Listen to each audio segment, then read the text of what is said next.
Hello friends, welcome back to channel महापुरुषों की बातें। सत्संग जी सबको प्यार भरी राधा स्वामी।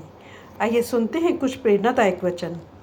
ये वचन राधा स्वामी सत्संग व्यास द्वारा प्रकाशित पुस्तक संतमत प्रकाश भाग 1 में से लिए गए हैं। इस पुस्तक के पेज नंबर 101 पर हजूर महाराज सावन सिंह जी श्री गुरु अर्जुन देव जी की बाणी, संत जनों मिल भाइयों सच्चा नाम संभाल, तोसा बंधु जी का एथे ओथे नाल पर सत्संग फरमा रहे हैं। आप फरमाते हैं, जो पूर्ण महात्मा होते हैं वे हमें अलग अलग संप्रदायों और मतों के बंधन में नहीं डालते। उनका यह मकसद नहीं होता, परंतु जब वे महात्मा चले जाते हैं तो हम उनके बाद आपस में लड़ने झगड़ने लगते हैं और अलग अलग मजहब बना लेते हैं। अब गुरु अर्जुन देव जी उपदेश देते हैं कि जब तुम इस दुनिया से जाओगे उस समय तुम्हारे साथ कुछ नहीं जाएगा। साथ जाने वाली केवल 2 चीज़ें हैं, एक सतगुरु और दूसरा नाम। नाम आपके अंदर है और उसका भेद सतगुरु से मिलता है। अगर इन 2 चीज़ों से प्यार नहीं तो बार बार दुनिया में ठोकरें खाओगे। नाम चोरों, ठगों, डाकुओं, व्यभिचारियों, हिंदुओं, मुसलमानों, यहूदियों, ईसाइयों, मतलब कि सबके अंदर है, मगर आँखों के पीछे पर्दा लगाकर हमें बाहर निकाला हुआ है। जब तक कोई अंदर जाने वाला महात्मा ना मिले और राह ना बताए, हम अंतर्मुखी होकर नाम हासिल नहीं कर सकते। हमें पता नहीं कि आँखों के अंदर प्रवेश करना है, कानों के द्वारा प्रवेश करना है, मुंह के द्वारा अंदर जाना है। जिस तरह किसी के घर में करोड़ों रुपया दबा हो मगर उसे पता ना हो, यदि कोई उसे बता दे कि अमुक जगह पर है तो वह उसकी हिदायत के अनुसार धन को ढूंढ निकाले तो वह धनवान हो जाएगा। कहते हैं, पूरे गुरु यानी जो महात्मा उच्चतम रूहानी मंडलों तक पहुंचा हुआ है उससे नाम लेना चाहिए। पूर्ण गुरु की पहचान का ग्रंथ साहब में जगह जगह पर वर्णन किया गया है। दुनिया में 2 किस्म के महात्मा हैं, एक दरजाते उल्वी के और दूसरे दरजाते सिफली के। वैसे हिंदुओं में भी हैं और मुसलमानों में भी हैं। हमारे मन और आत्मा की बैठक आँखों के पीछे ऊपर की ओर है।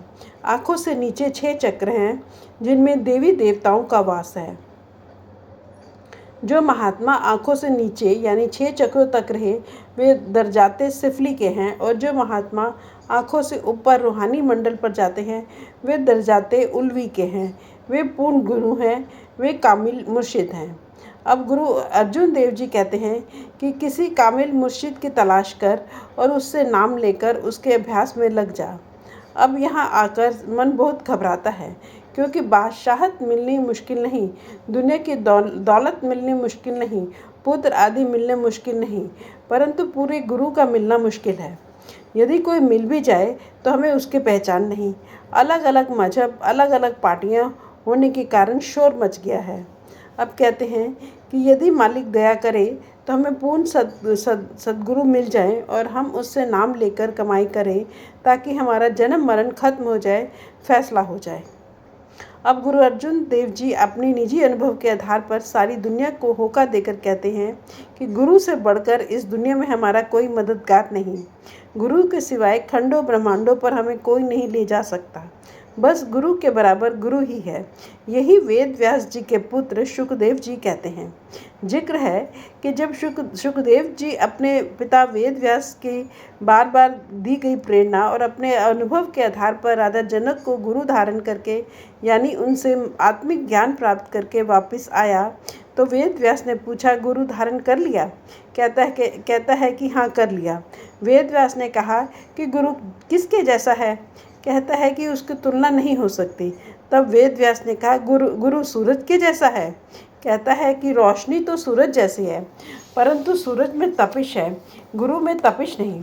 वेद व्यास जी ने फिर कहा, गुरु चंद्रमा जैसा है?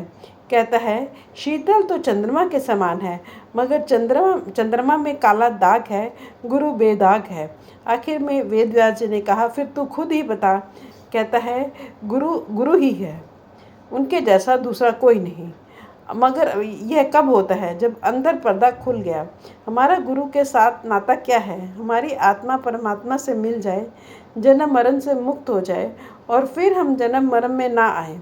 यदि इसी मकसद से गुरु के पास आए तो हमारा जाना मुबारक है। इसके विपरीत मैं अगर आपको लोगों की चिट्ठियां बताऊं तो जो रोज़ाना डाक में आती हैं तो आप सुनकर हैरान रह जाओगे। कई बीबियां लिखती हैं, जब हम डेरे से वापस होकर घर जाती हैं तो मोहल्ले की औरतें कहती हैं, गुरु के पास गई थी, पुत्र लेके आई। इस तरह की चिट्ठियां आती हैं। सो ऐसे लोगों को गुरु की क्या ज़रूरत है? यह दौलत या हालत दुनियादारों के लिए नहीं बल्कि सच्चे प्रेमियों के लिए है। जिन पुरुषों का संतों के चरणों में प्रेम हो गया, जिनके अंदर संतों के चरणों का नूर प्रकट हो गया, जिन्होंने पर्दा खोलकर अंदर गुरु का साक्षात्कार कर लिया, उनको सारी दुनिया मिल गई। अगर संसार में कोई भाग्यशाली है तो वे हैं। कहते हैं कि सारा संसार मांगता है और गुरु दाता है। सवाल पैदा हुआ कि गुरु कौन सी दात देता है? वह खुद मालिक के घर पहुंचा हुआ है और नाम देकर हमें भी मालिक के घर ले जाता है। फिर जो गुरु की दात है वह कभी नष्ट नहीं होती। वह ना आग में जलती है, ना पानी में गलती है। उसको ना चोर चुरा सकते हैं, ना ही यमदूत छीन सकते हैं। अब कहते हैं गुरु मनुष्य नहीं होता। हाँ, मनुष्य के रूप में अवश्य होता है। जिस प्रकार बहरूपियों के लड़के स्वांग धरकर आते हैं, अपना पाठ अदा करते हैं और चले जाते हैं, इसी प्रकार सत्पुरुष मनुष्यों का स्वांग बनाकर आता है और जिसको नाम देना होता है, नाम देकर अपने असली स्वरूप में चला जाता है। गुरु आप सबके अंदर है। यदि हम अंतर में उसके दर्शन कर लें तो हमारा काम बन जाए। गुरु ही ब्रह्म है, गुरु ही पार ब्रह्म है, गुरु ही सतनाम है, यानी सब कुछ गुरु ही है। अगर दुनिया में कोई हमारा मालिक के साथ मिलाप कराने वाला है तो वह गुरु ही है। अब कहते हैं कि वह शक्ति जो कुल मालिक है, देह धारण करके संसार में आई। सो वह मालिक मनुष्य बनकर दुनिया में आया। उसकी महिमा करें। उसकी महिमा हो ही नहीं सकती।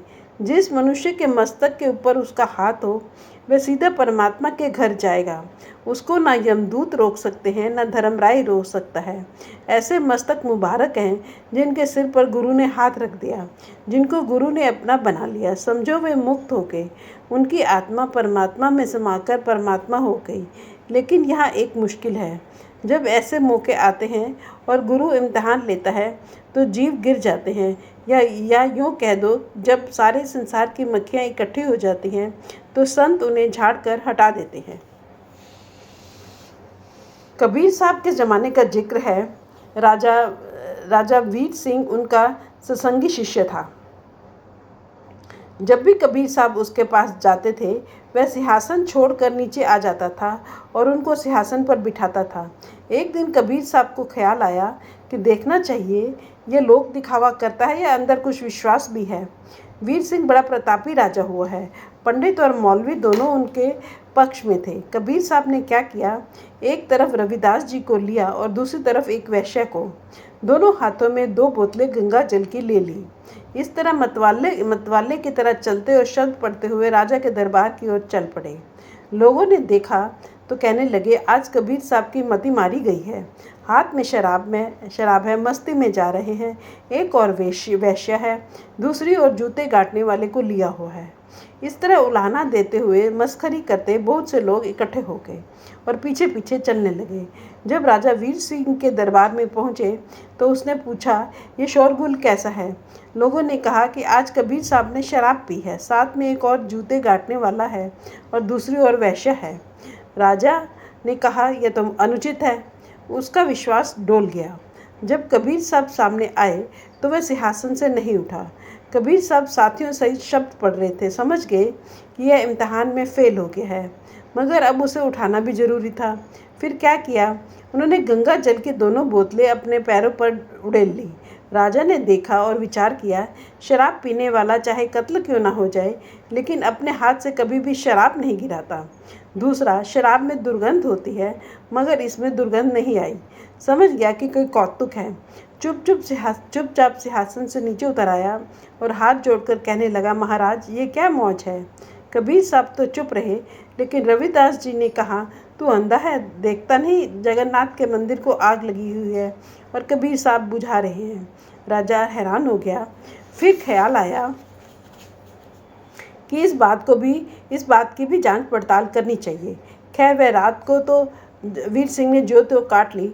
सुबह होने पर सिकंदर लोधी के दरबार में अपना आदमी भेजा कि कल कबीर साहब ने यह स्वांग किया है। सिकंदर लोधी ने सोचा इसकी जांच पड़ताल की जानी चाहिए। तुरंत ही हरकारा भेजा। जब वह